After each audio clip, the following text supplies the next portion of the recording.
The Department of Education requesting almost $4 billion for its budget, including in that $115 million for school security, maternity leave, and doubling down on requiring Bibles in every Oklahoma public school. Here is State Superintendent Ryan Walters' message to lawmakers. Take a listen. When you see the standards that we're going to bring before you, we have many references to the Bible and its role in history, in American history. And I believe that it's essential to have the Bible there in the classroom so that kids can have access to that founding document so they can do that deep dive as they are studying relevant materials in the class. And joining us this morning with the department's plans moving forward, the State Superintendent Ryan Walters in-house this morning. Superintendent, thanks for coming. Thank you guys for having me on. Appreciate you being here. Absolutely. Let's talk a little bit. The department is requesting $88 million for the Bibles for students from 5th to 12th grade, the King James Version. There's been talk that could there be a way to make this a little more cost effective? Has anyone agreed to donate anything? $3 million sounds like a lot. How do you move forward with this request? Yes, and thank you. When you look at getting Bibles back to the classroom, I believe it's essential. I believe that kids need to understand the foundation of American history. That's the Bible, the Constitution, and the Declaration of Independence. So what we've done is we've said, listen, we want to estimate around $3 million. I think it can be done for less, but this is a maximum, and allow people to bid on it. See what kind of deals we can make. See who wants to offer it at a very cheap price. See what kind of agreements we can have with vendors here. It's the most published book in the world. So that gives a lot of opportunity for competition, but it's essential that our kids understand the foundational documents in American history. We've rewritten our history standards to reflect that, and I think we need to go back to having a Bible in every classroom, and I've heard that from parents all over the state. And this is just for historical context for it to be used. Can you address that? Some parents saying, I don't want indoctrination in the classroom. Sure. Look, we've been very clear with the guidelines we've put out, the new standards that we've had out for public comment now for the last few months of this is to understand the Bible's role in history. References throughout American history by presidents, by Martin Luther King Jr., by other influential Americans. It is not to evangelize to kids. It's not to push a religion on kids. So we've been very clear on that in the guidelines. And again, we're not going to teach history right if we leave the Bible out and the influence of Christianity. So it's in its historical context. It is the way you teach history, and we've got to make sure that we're not leaving out parts of history because some people are offended by that. Well, it seems like every day we're talking about school safety. I mean, we talked about a resource officer, a child got hands on a gun in Blanchard. This week, a student here in the metro arrested for bringing possibly a gun to the classroom. Now we're hearing you're asking for $500,000 to train teachers for conceal and carry in the classroom. What's the thought process behind this? And would every teacher have access to this training, or who would have access to that? Great question. And so the policy currently in place is that we allow school boards to make the decision on does anyone carry on campus. So what happens is you see in a lot of larger districts, Oklahoma City and Tulsa, there are a lot of police officers on site. There's a lot of SROs. But when you get out into rural areas of the state, what happens a lot of times is there's not as big of a need for that type of force there, but they may be a long way from a sheriff's office, from a police department. So what do? They've got one SRO, but they've got multiple building sites. So what we would do is pay for, and again, this is up to each district. They can determine this on their own. But what they would do is be able to send a teacher or an administrator to a training where they can conceal carry on campus. They put that sign out in front of the school that says, hey, do not come on here with a weapon. We've got somebody on here concealed carrying. Those have been great deterrents for school shooters, but it gives more flexibility for your very rural districts that might have several miles between them and a police station. But we've got to continue to do more to keep our kids safe.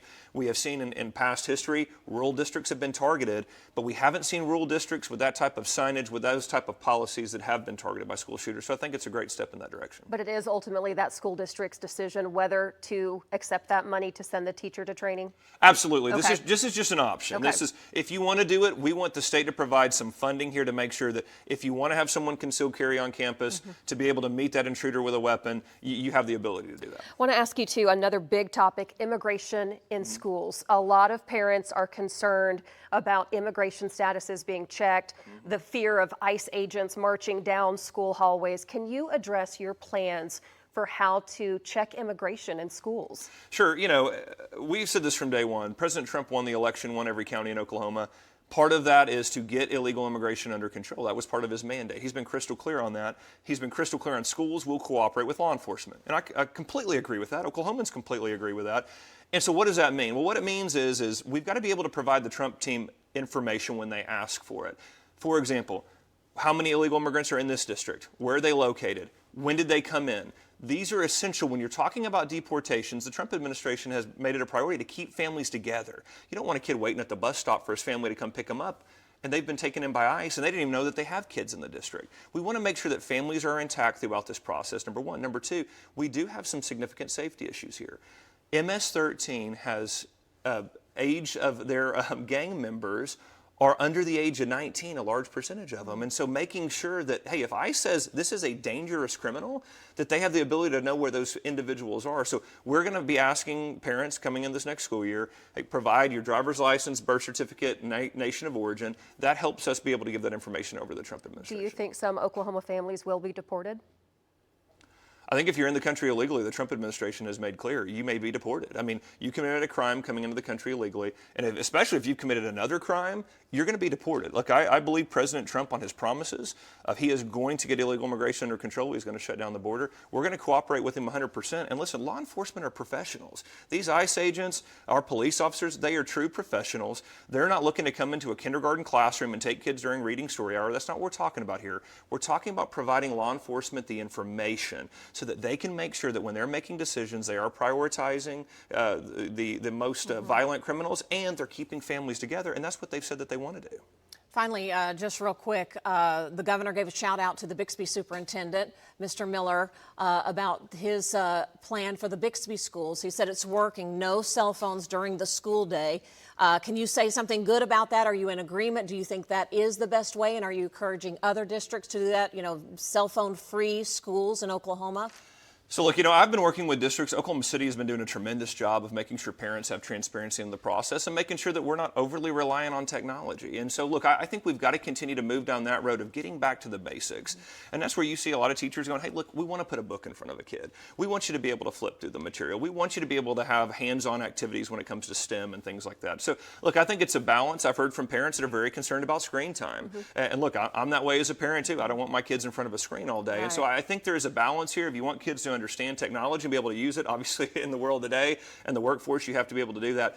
But it is essential that you don't have kids plugged into his phone all day while they're at school. So But I think there's parent, you do want to. I would think as a parent, I'd want to be able to at least communicate with my child, especially if Safety there was purposes. something going on. Yeah, to know and that's they were where okay. there has to be a balance. Yeah. Okay. Because again, to your point, parents say, listen, when I send my kid to school with what's going on in the world today, I want to be able to make sure that I have access to them, and if there's an issue, they can get a hold of me. Yeah. And so like I said, I've applauded Oklahoma City Public Schools, Tulsa Public Schools, a lot of our rural districts that have had some good common sense policies around that. All right. Anything else as we We spent have a more to lot of ask time? you, but Yeah. we ran out of time. You got to We'll have come to come back back on. and talk I'd love again. to come back on. Thank you guys for having me. Look, we're really excited. We've got our literacy programs, our tutoring programs in high gear right now. We're seeing great things from Oklahoma schools, so we're just going to keep on fighting for the parents and teachers of Oklahoma. State Superintendent, thanks for coming in. We appreciate it. Thank you, guys. Thank you. All right.